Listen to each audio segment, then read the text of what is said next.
Alright, so we're ready to go in the game, run some numbers, do some test results, but before we do that, I must mention that right here we have our engine 283. The stroke is 0.25 feet, that's 3 inches when you translate it into inches. We also calculated the piston area, number of cylinders is known, number of intake valves, and we are running 1.74 inch intake valves. There were other options that would mean that you change the valves in real life. For now, this engine came with these valves, and that's what we're gonna run. Basically, while I'm saying this, these two blocks form our what I call iron.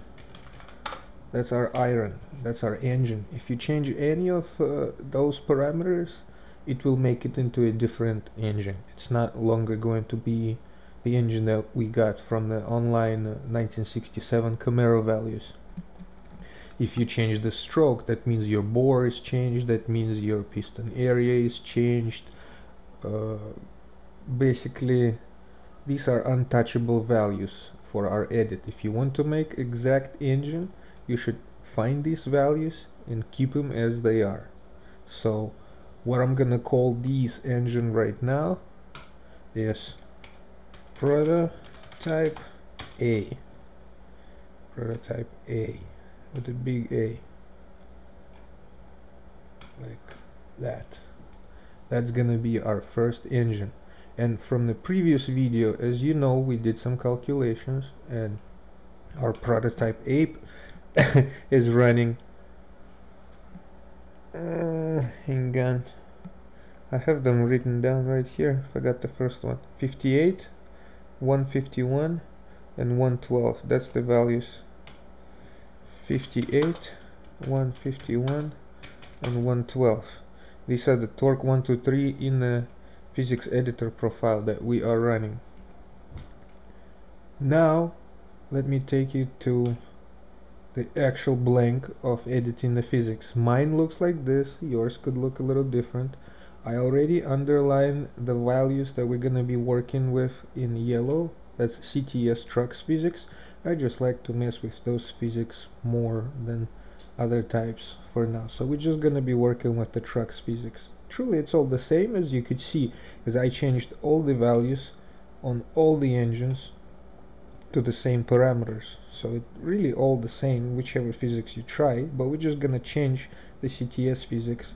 And the way I do it is so I could only change 3 numbers instead of just going bam bam bam bam doing this whole row.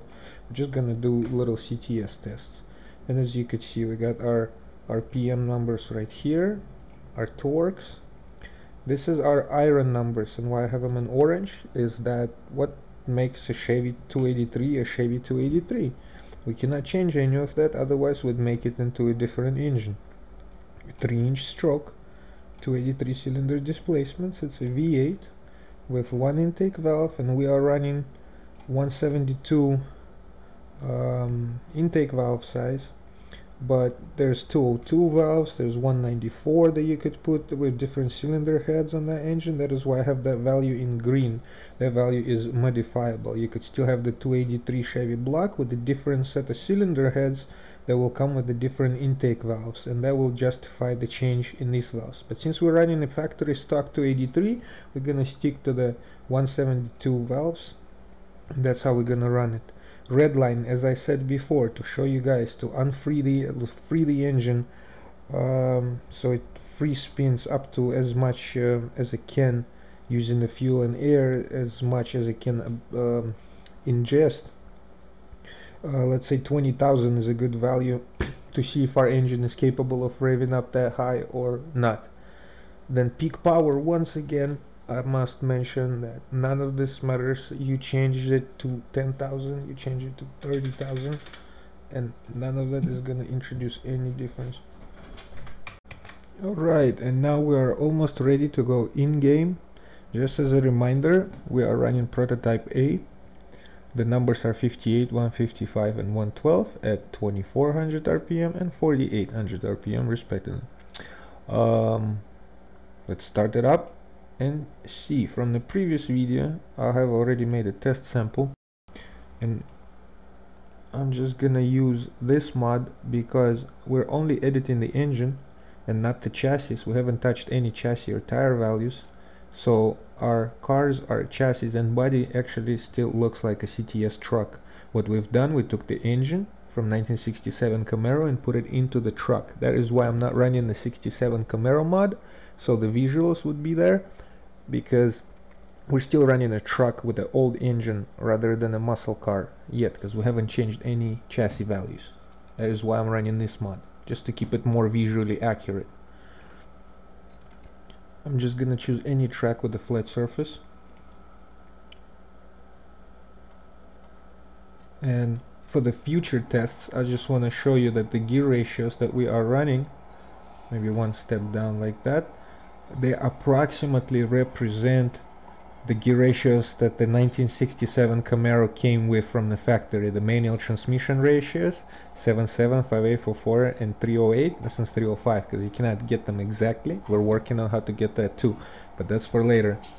Anyway, we're actually running the stock gear ratios that the car came with for our tests in the future. For now we're just gonna do a standing test in neutral, just like from the previous video. I'm using the keyboard for this one, and let's see what our engine is capable of doing. You see how it easily overcomes 9,000, 10,000, and then boom, explodes from all the mean piston speed that we build up. We haven't even built that much heat on the oil temperature, but boom, the engine's gone right away. One more test. See how fast they can hold. Done. See how we just ruined it in a second or two. So prototype A with the numbers that we got right now is a no-go, and I will explain my theory why in just a second. Let me do some just normal revving, and it feels okay. If you start driving it, it kind of behaves normal up to where it starts to go on a higher RPM range, the 112 number, and then it just keeps building power and building power and building power till it just goes berserk. So with this set of values, what we could say is our engine gets such a air and fuel delivery that it just spins all the way to 20,000. I will explain why and how in the next segment, because it's really about to get technical and complicated from here to how we get from this nonsense engine into the engine that actually drives and feels like a 1967 283 Camaro. And this is where I stopped this one. Alright, and for this last segment, after we done a test run and our prototype A obviously not behaving like a normal engine should, I must go back to the torque curve that we got from the online catalog, trusting that this torque curve is somewhat accurate. Now, due to help from this awesome guy Mark, I got this piece of information that he told me. Brake horsepower is the most useful horsepower that the engine develops. That is done at the point where you got the most torque, right here. That is the power that pushes your car against the tire resistance, against the air resistance. This point is where your car has the most muscle, so to say, to overcome resistance that it's coming at it. Now, I asked them about the advertised horsepower and the RPM right here.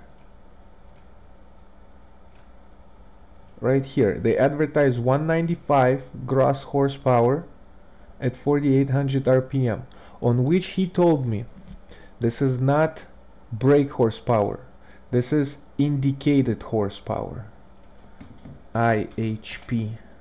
Indicated horsepower at this point.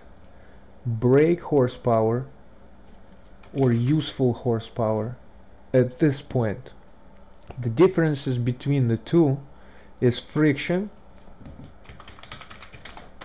and motion of the piston, gravity, let's say gravity to overcome the piston motion. Basically here you're spinning at 2400 RPM and here you're spinning at 4800 RPM. This rating right here of indicated horsepower, from what I understood, does not include the differences lost in horsepower to make the engine go from 2400 RPM, this is where it's the most efficient and the most powerful and is doing the most work, or capable of doing the most work, to this 4800 RPM right here in the blue square. This rating of indicated horsepower does not account for this friction and gravity losses and volumetric efficiency losses. Basically, this is what I understood. Now, when we calculated our values of 58, 151 and 112 psi here, this was done in account that we are making 195 brake horsepower. That's useful horsepower right here. In reality, this number should be less if we're talking about brake horsepower. So 112 psi is too high by theory if we are assuming that all of the numbers that we're running in a NASCAR profile, the 58, 151 and 112, if these are BMEPs, or brake mean effective pressures, useful pressure, not the overall pressure before the friction, but if this is useful pressure, then 112 is too high. This is indicated right here. So we need to decrease this number. By how much? We don't know. This is where I have no mathematical formula to prove it. But this brings us to two strategies. Strategy number one: decrease torque 3, the top torque, the one that is made at 4800 RPM. The value what we got for that one is 112. We're gonna decrease it gradually and see what kind of performance change we get in game, based on the theory that if this is brake horsepower that we're making, then this is indicated horsepower. This is not brake horsepower at 112 and 195 brake horsepower. That is not how much we're making. This is indicated horsepower. Basically, our car is not getting pushed by 195 brake horsepower at this RPM. This does not include the friction forces to get the engine up to the speed from the ultimate point of maximum torque right here. Pretty much, let me rephrase it one more time.